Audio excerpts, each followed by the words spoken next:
en la carta a los Hebreos, y van por favor, a buscar el versículo número 7. Amén, aleluya. Vamos a leer juntos solamente un versículo. Hebreos 7, versículo 21. Gloria a Dios. Lo tiene listo, ¿verdad, hermano? Amén. Dice así la palabra del Señor: porque los otros ciertamente sin juramento fueron hechos sacerdotes, pero este con el juramento del que le dijo: juró el Señor y no se arrepentirá, tú eres sacerdote para siempre según el orden de Melquisedec. Gloria a su nombre. Tome asiento, hermano. Yo le voy a pedir, le voy a suplicar que pongamos mucha atención. Vamos a hablar en este periodo de tiempo del sacerdocio eterno. Tenemos que comprender que este sacerdocio eterno de nuestro Señor Jesucristo nos permita ver con claridad cuál es su autoridad para perdonar pecados. Él es el sacerdote, es el sumo sacerdote. Cuando Jehová habló a Moisés para instruir el sacerdocio, inicialmente le dio instrucciones muy precisas a Moisés. Le voy a leer esta parte de la escritura, no la busque, está en Éxodo capítulo 28. Le voy a leer el verso 1 y el verso 2. Dice así: harás llegar delante de ti a Aarón tu hermano y a sus hijos consigo de entre los hijos de Israel, para que sean mis sacerdotes, a Aarón y a Nadab, a Abiú, Eleazar e Itamar, hijos de Aarón. Y harás vestiduras sagradas a Aarón tu hermano para honra y hermosura. Con este verso tenemos claridad, ver que Jehová le da instrucciones a Moisés para consagrar a Aarón y a sus hijos como sacerdotes. Insisto, es un sacerdocio humano. Amén, hermanos. Era para la descendencia de los hijos de Aarón.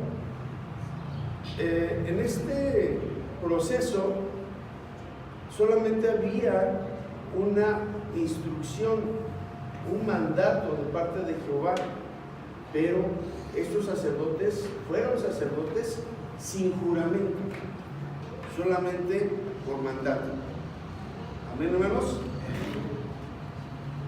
Era necesaria esta figura sacerdotal, era necesaria porque representaban delante del pueblo la postura de intercesores entre el pueblo y Dios, para perdón de pecados.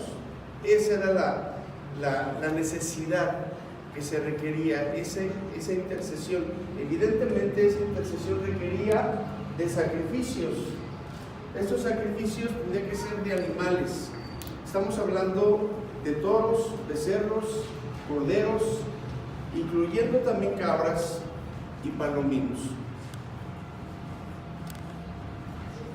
Considere, hermano, considere que el mismo sacerdote debía ofrendar algún animal, algún cordero, algún becerro, ¿sí?, para el perdón de pecados, pero de él mismo, porque también era un ser humano con debilidades,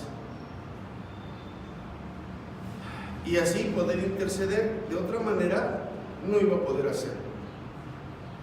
Inclusive si lo llegara a hacer, lo único que iba a provocar es que, no estando santificado delante del Señor, tenía riesgo de morir. Ahí dentro puede ser un lugar santo o en el lugar santísimo dentro del tabernáculo. Este sacerdocio arónico, que así le llamamos, así se le llama, sacerdocio arónico, era limitado.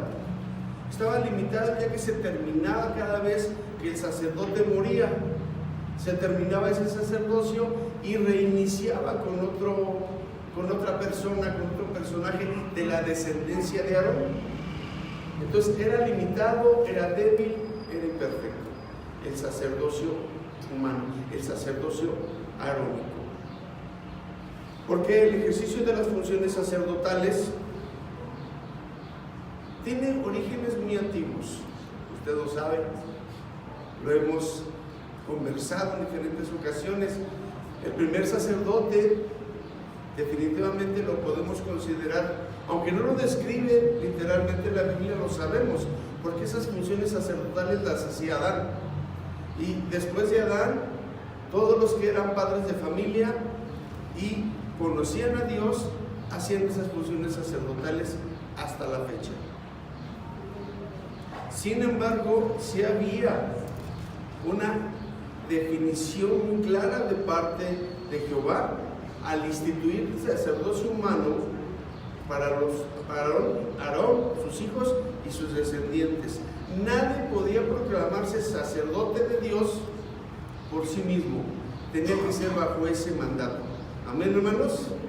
Aunque nosotros sabemos que se hacían las funciones por necesidad de ser responsable de las familias. Esta sucesión pues llegaba a su final de forma continua, morían y volvían a tomarlo, como les decía, el lugar. Sin embargo, la función más importante del sacerdote era la intercesión. Y ustedes saben que el intercesor por excelencia es nuestro Señor Jesucristo. Pero demos un detalle más de este sacerdocio humano. Algunos, pues podemos al leer la Biblia darnos cuenta que Noé fue un sacerdote en algún momento. Porque le voy a leer esta parte de la Escritura, que no la voz está en Génesis 8, 20, 21. Dice así: y edificó Noé un altar a Jehová, y tomó de todo animal limpio y de toda ave limpia, y ofreció holocausto en el altar. Y percibió Jehová olor grato. Y dijo Jehová en su corazón: no volveré más a maldecir la tierra por causa del hombre, porque el intento del corazón del hombre es malo desde su juventud, ni volveré más a destruir todo ser viviente como he hecho. Halló gracia Noé a los ojos del Señor. Hace sacrificio en una función sacerdotal, hay derramamiento de sangre, el Señor se agrada y el Señor hace un pacto y promete no volver a destruir la tierra con aguas y a todo ser viviente. Recuerden que de la tribu de Leví se eligió a la familia de Aarón para ejercer estas funciones, a nadie más. Inclusive cuando alguien, inclusive un rey, se atrevía a hacer funciones sacerdotales, ¿se acuerda de ese rey que le dio lepra toda su vida y murió leproso? ¿Por qué? Porque no podían tomar esa función por sí solos. Tenía que ser un mandato de Jehová y ya estaba definido la forma de hacerlo. Mire, aquí en Levítico 8, 1 y 12 lo leo, dice de esta manera: habló Jehová a Moisés diciendo: toma a Aarón y a sus hijos con él, y las vestiduras, el aceite de unción, el becerro de la expiación, los 2 carneros y el canastillo de los panes y levadura. Había instrucciones muy claras y precisas de qué hacer en qué momento y qué hacer después de cada actividad. El hecho de que algún sacerdote rompiera con ese ritual provocaría la muerte del sacerdote si se equivocaba. Nosotros tenemos ejemplo de estos 2 hijos de Aarón que murieron por haber quemado incienso extraño. Moisés hizo conforme a todas las indicaciones que Jehová le indicó para consagrar a Aarón y a sus hijos. Jehová dio a Moisés instrucciones muy especiales con respecto a la vestidura sacerdotal de Aarón y de sus hijos como sacerdotes. Es que la vestidura sacerdotal era muy, muy importante. Si dejaban de ponerse en ese orden las vestiduras y toda completa, podían ser destruidos.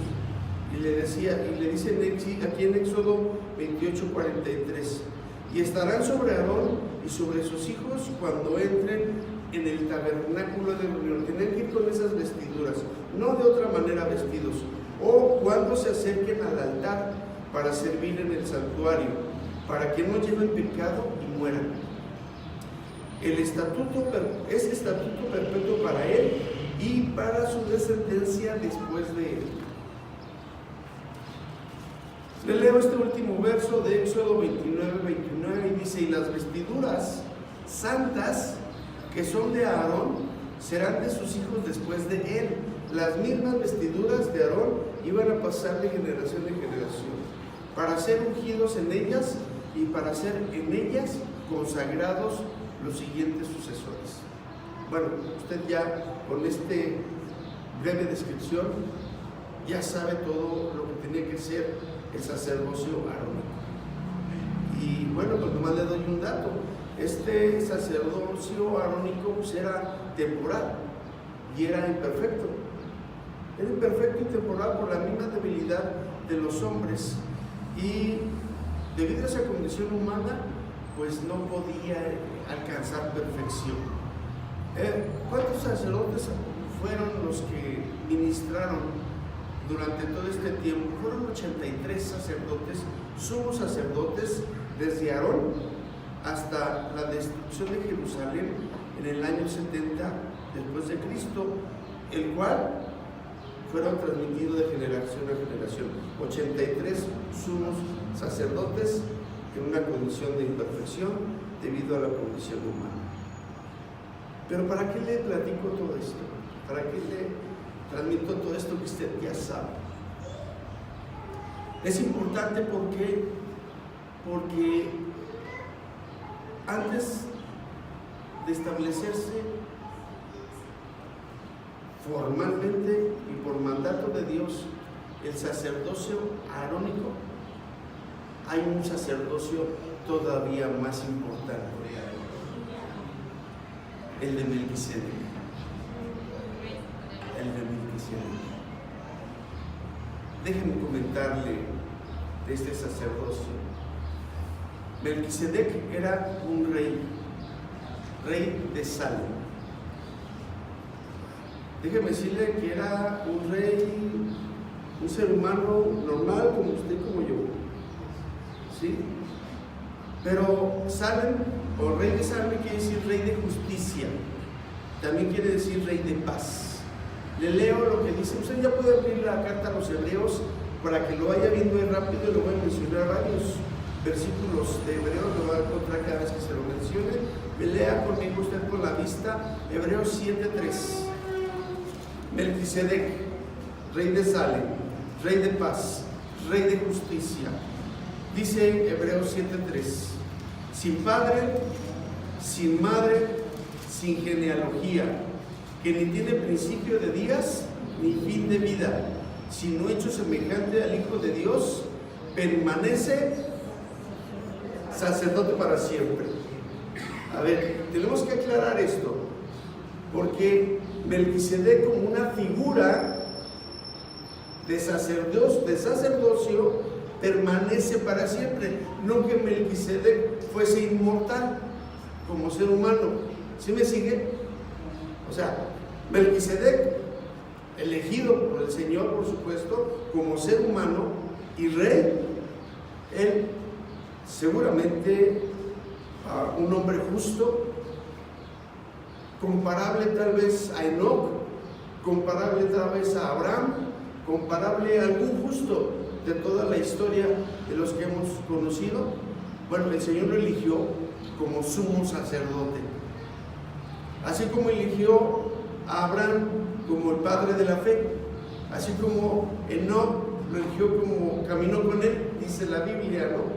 Entonces, Melquisedec, sumo sacerdote, rey de Salem. un ser humano, pero elegido por el Señor. Y su sacerdocio, sin genealogía, no se menciona a su padre ni su madre, no hay antecedentes, pero su sacerdocio eterno.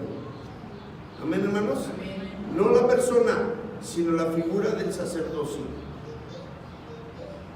Dice la Escritura que cuando Abraham regresaba de la derrota de Kedorlaomer, le salieron al encuentro los reyes de Sodoma, porque fue a rescatar a su sobrino. Usted recuerda esta historia. Rescató a su sobrino, rescató todos los bienes, a los hombres, las mujeres, los niños, y derrotó a estos reyes que habían atacado a Sodoma y a Gomorra.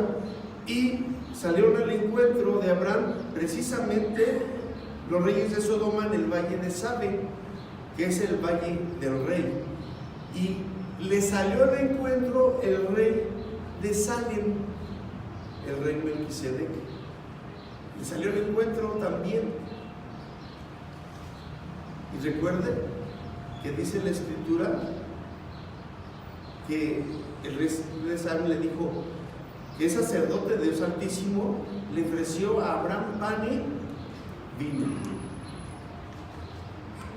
Parecería un hecho aislado dentro de una historia de Génesis que no tendría conexión con ningún evento de todo Génesis, pero ahí está incrustado, ahí está dentro de toda la palabra de Dios. Sale el rey de Salem, el rey de justicia, el rey de paz. ¿A quién se le llama príncipe de paz? ¿A quién se le llama rey de justicia? Entonces vamos ligando que este Melquisedec es un tipo, una figura, una sombra de lo que habría de venir, de quien iba a ser el Señor Jesucristo. Amén. Vaya dejándolo eso en su memoria, porque tenemos que describirlo y descubrirlo con mucha precisión. Entonces, el rey de Salem, que es el tipo y figura del Señor Jesucristo, Melquisedec, le ofrece pan y vino a Abraham por la victoria, y Abraham le corresponde dándole los diezmos del botín. Pero ¿por qué Abraham le tenía que dar diezmos al rey de Salem? Si de los domos de Abraham iba a salir la tribu de Leví. Quiere decir, los mismos levitas diezmaban, hermanos. ¿A quién le diezmaban? Al mismo Señor. Entonces Abraham estaba reconociendo el sacerdocio eterno de Melquisedec, que es la figura del Señor Jesús. Sígame en esto. Melquisedec era un rey gentil, pero tenía una revelación especial de Dios, ya que reconocía al Dios de Abraham como el Altísimo. Melquisedec le ofreció a Abraham pan y vino. Vea conmigo, por favor, esa cita así, léala conmigo. Génesis 14, 19 y 20.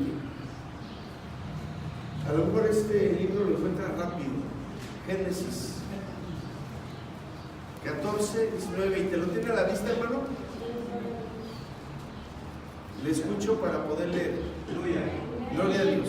Dice así: y le bendijo diciendo, Melquisedec, dice, bendito sea Abraham del Dios Altísimo. Aquí, cuando dice bendito sea Abraham del Dios Altísimo, Melquisedec está honrando al Dios Altísimo, que es el Dios de Abraham. Amén, hermanos. Y luego dice, creador de los cielos y de la tierra, lo reconoce como el creador de todo.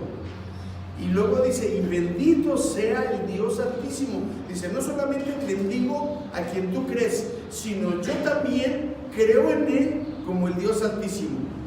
El rey de Melquisedec, el sacerdote estaba expresando esto.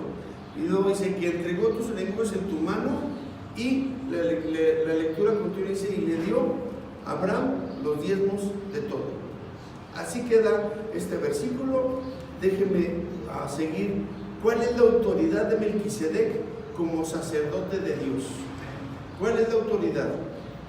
Melquisedec fue establecido como sacerdote de Dios Altísimo por el mismo Jehová. Recuerde, no hay genealogía, no hay padre ni madre.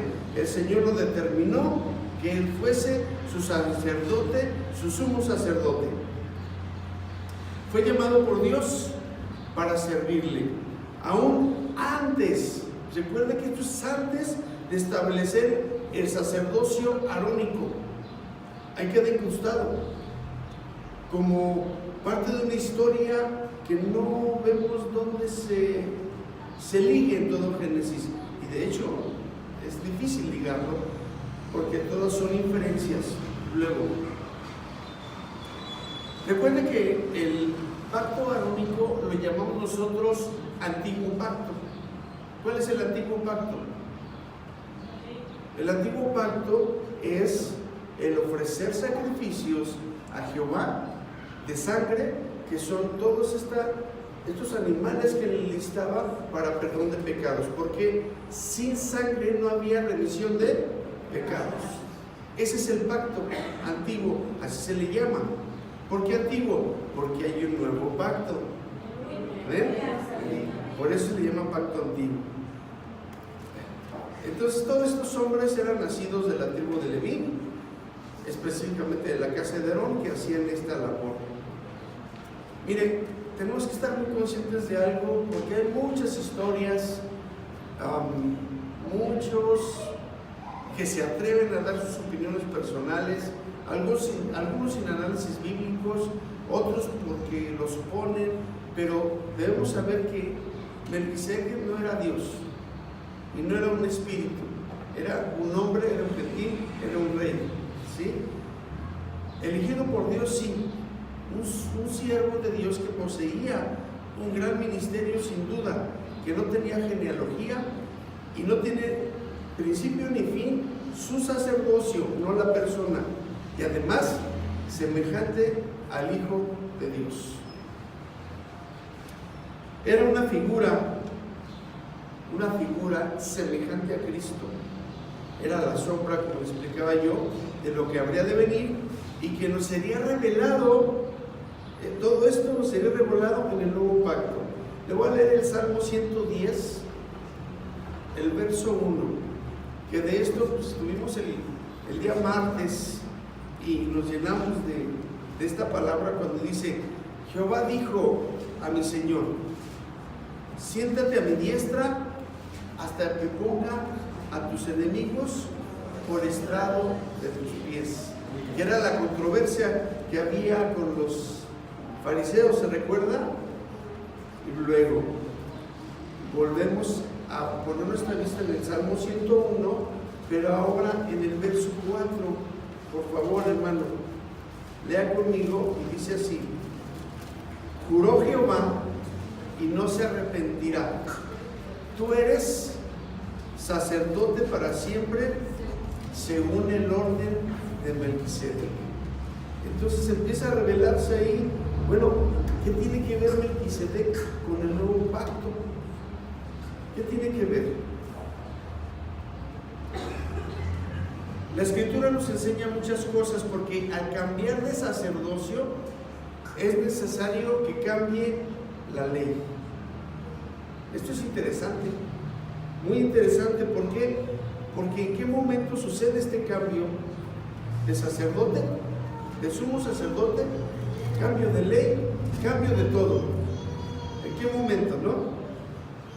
Recordemos que el patriarca Abraham reconoce la figura del sacerdote como representante de Dios Altísimo, al que le honra y le entrega los diezmos del botín de todo. Hebreos 7:11, lo tiene a la vista, ¿verdad, hermano? Lo puso en separador. Hebreos 7:11, se lo voy a leer, dice así: si pues la perfección fuera por el sacerdocio levítico, porque bajo él recibimos el pueblo la ley. ¿Qué necesidad habría aún de que se levantase otro sacerdote según el orden de Melquisedec y que no fuese llamado según el orden de Aarón? Recuerde que Melquisedec no era de la tribu de Leví, era un gentil, no tiene nada que ver, entonces no venía de esa descendencia. ¿Qué necesidad habría de levantar otro sacerdote si ya estaba el arónico? Bueno, la respuesta viene a continuación. Se hizo necesario, dada la imperfección del antiguo pacto como lo conocemos, por tanto era necesario establecer un nuevo pacto. Pero para tal efecto fue indispensable que se levantara un sacerdote perfecto, un sacerdote puro, un sacerdote intachable, un sacerdote sin mancha. Y aquí viene lo hermoso de nuestra salvación, pero vamos paso a paso. Esta misma carta a los hebreos, en ese capítulo 7, por favor leamos del 12 al 14. ¿Qué dice, hermanos? Lea conmigo, el 12 dice así: porque cambiado el sacerdocio, necesario es que haya también cambio de ley. Y aquel de quien se dice esto es de otra tribu, de la cual nadie sirvió al altar. Porque el manifiesto es que nuestro Señor vino de la tribu de Judá, de la cual nadie habló Moisés, que nada habló Moisés tocante al sacerdocio. ¿Ya vio? O sea, lo que incrustó Jehová en el libro de Génesis de este sumo sacerdote Melquisedec viene a conectarse, porque es un sacerdocio eterno, viene a ligarse con el Señor Jesucristo. Y hay una parte importante aquí que me recuerda esas palabras del Señor cuando dice que sacrificios no quisiste, mas me preparaste cuerpo. Gloria a Dios. El Señor Jehová se cansó de todos esos sacrificios, esa quema de animales, esa sangre, y le preparó un cuerpo al Hijo. Pero vean lo interesante de esto: todavía no sucedía el sacerdocio arónico cuando anticipadamente ya estaba establecido el sacerdocio según la orden de Melquisedec, porque el Señor sabía lo que iba a suceder y preparó el cuerpo de su Hijo para que su Hijo se hiciera hombre en la tierra desde la eternidad. Amén, hermanos. Muy bien, vamos a continuar. Dice, mire, el sumo sacerdote del nuevo pacto es el Señor Jesucristo. Este sacerdocio no es fragmentado ni temporal, y además no tiene caducidad, es eterno. Eso es lo maravilloso de lo que Jehová preestableció. Además, Él es fiador de la salvación de todos y cada uno de los hombres. Era necesario que apareciera para establecer el nuevo pacto, en donde no había ni temporalidad ni caducidad en sus funciones sacerdotales. Ahí mismo en Hebreos 7, va a leer conmigo del 15 al 17, por favor, hermano. ¿Lo tiene a la vista? Dice así la palabra del Señor: y esto es aún más manifiesto, si a semejanza de Melquisedec se levanta un sacerdote distinto, no constituido conforme a la ley del mandamiento acerca de la descendencia, sino según el poder de una vida indestructible, pues se da testimonio de él: tú eres sacerdote para siempre, según el orden de Melquisedec. Mire, este sumo sacerdote, que es el Señor Jesús, no fue establecido primero por él mismo, ni mucho menos por mandato como el sacerdocio arónico. Fue establecido mediante juramento. Hebreos 8, 7 y 8. ¿Lo pueden leer conmigo? Porque si aquel primero hubiera sido sin defecto, ciertamente no se hubiera procurado lugar para el segundo, porque reprendiéndolos dice: he aquí vienen días, dice el Señor, en que estableceré en la casa de Israel y en la casa de Judá un nuevo pacto. Y le voy a leer el 15 al 17 de este mismo capítulo 7 de Hebreos. Esta parte cuando dice: pues se da testimonio de él, tú eres sacerdote para siempre, según el orden de Melquisedec. Bien, hermanos, cambia el sacerdocio, cambia el pacto, hay un nuevo orden y hay otra ley. Todo al mismo tiempo. Sabemos que el antiguo pacto tenía defecto. En Hebreos 8:13, lea conmigo. ¿Está a la vista suya, hermano? 8:13 dice: al decir nuevo pacto, ha dado por viejo al, y lo que se da por viejo, gloria a Dios, gloria a Dios. La Biblia da todas las respuestas claras. El viejo pacto, dice, está por desaparecer.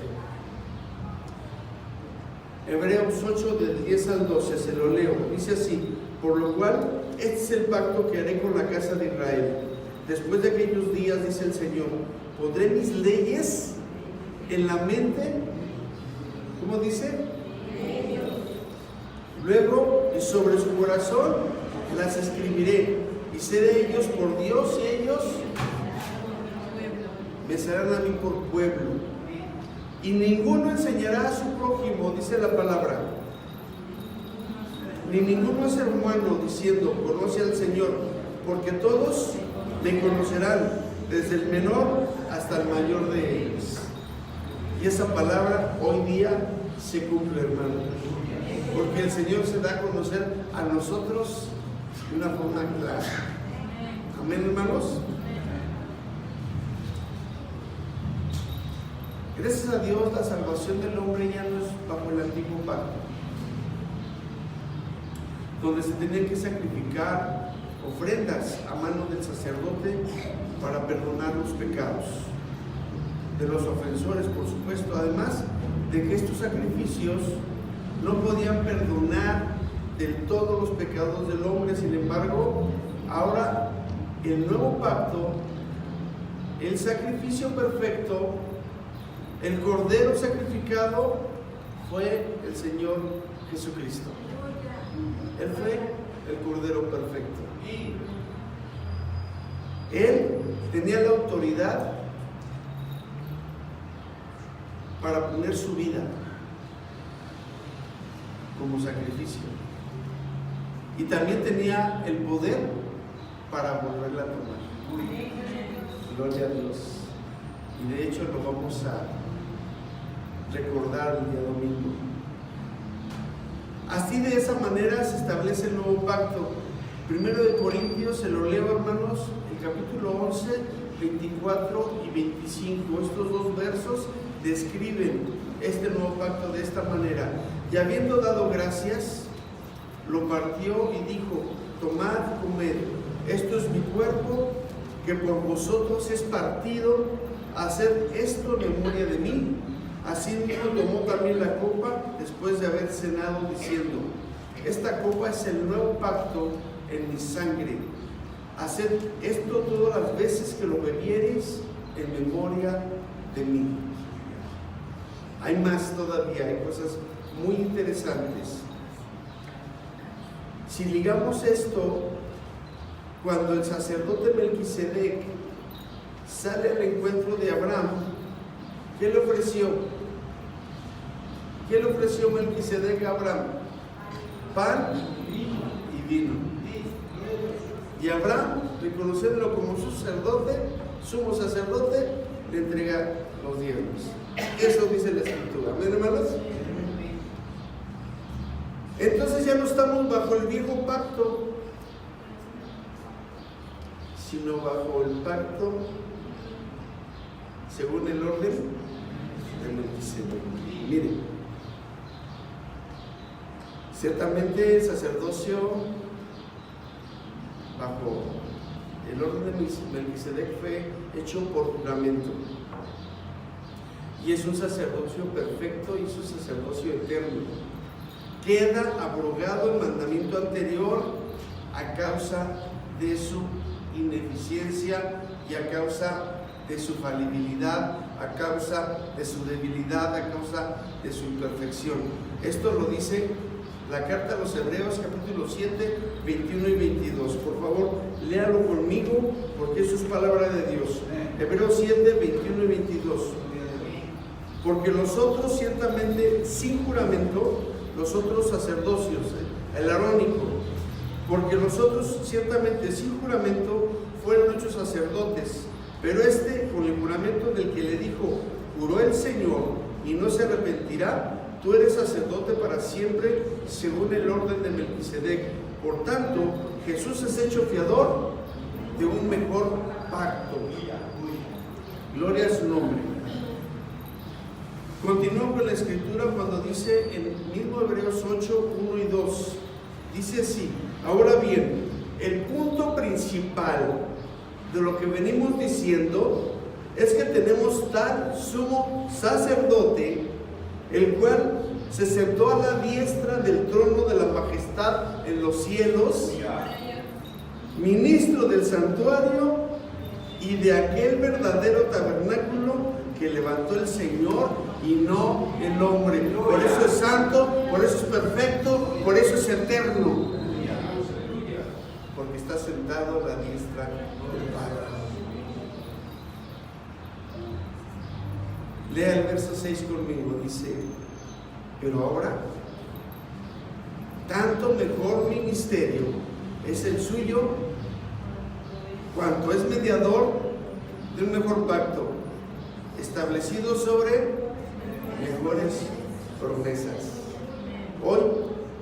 Hoy, hermanos, nos estamos reuniendo para recordar ese nuevo pacto, para darle gracias al Señor de lo que hizo. Y mire, ¿de qué magnitud es el agradecimiento que debe haber en nuestros corazones?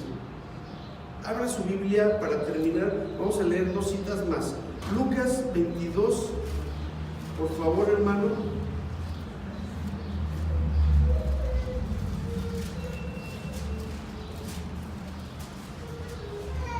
Bueno, ¿nos está enseñando algo el Señor, hermanos? Lucas 22. Por favor, ponga su vista en el verso 15. Permítame leerle el primer verso porque tenemos que analizar un poquito lo que dijo el Señor Jesús. Dice: y les dijo, ¿cómo les dijo? Cuánto he deseado.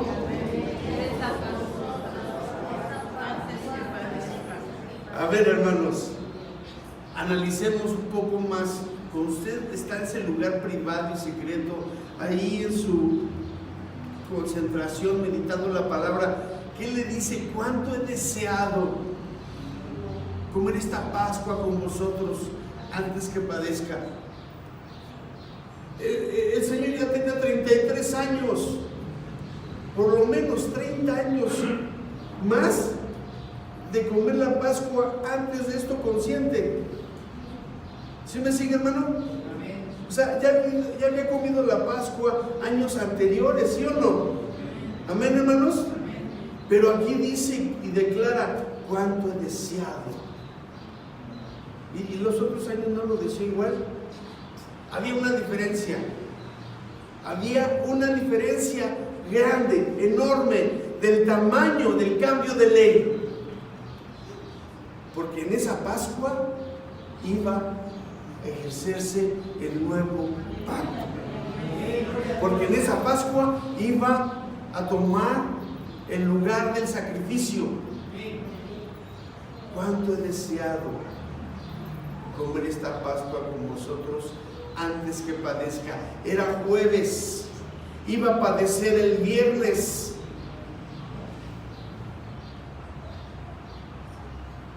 Por nosotros. El nuevo pacto.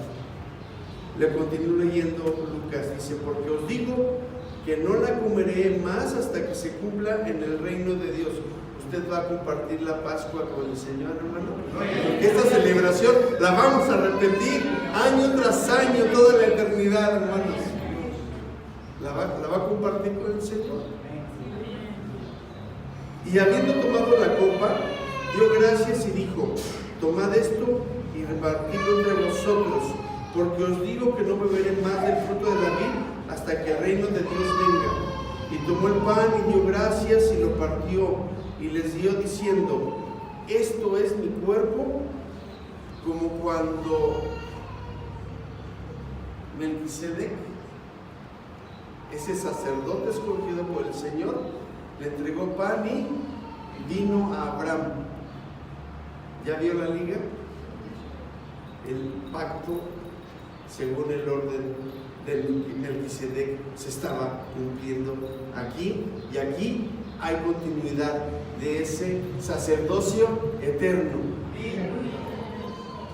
Tomad el pan, porque os digo que no beber más del fruto de la vid hasta que el reino de Dios venga. Y tomó el pan y dio gracias y lo partió y les dio diciendo: esto es mi cuerpo que por vosotros es dado, haced esto en memoria de mí.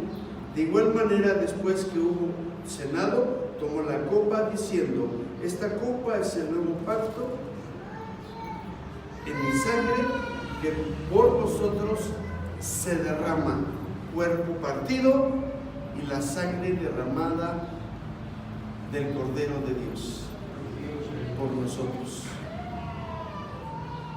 El pacto según la orden de Melquisedec. Primera de Corintios 27, 32. Con esto termino. Estamos aquí, hermanos, porque estamos conmemorando precisamente este evento que sucedió hace casi 2000 años. 27, 32 años. Yo creo que me equivoqué, ¿verdad?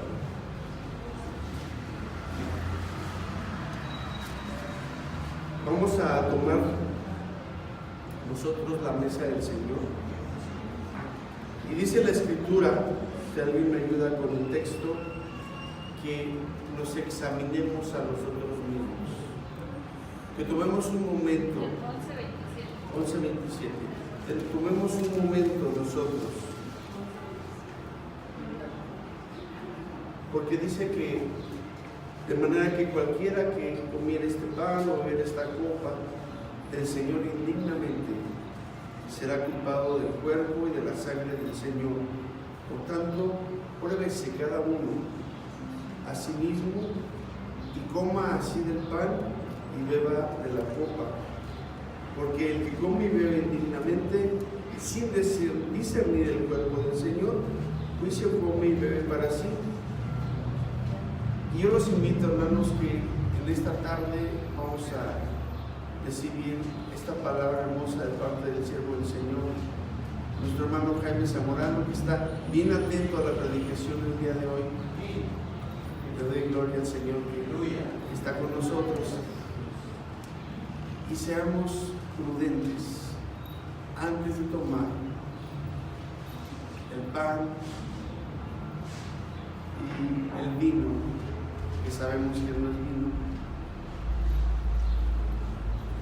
Entremos con un corazón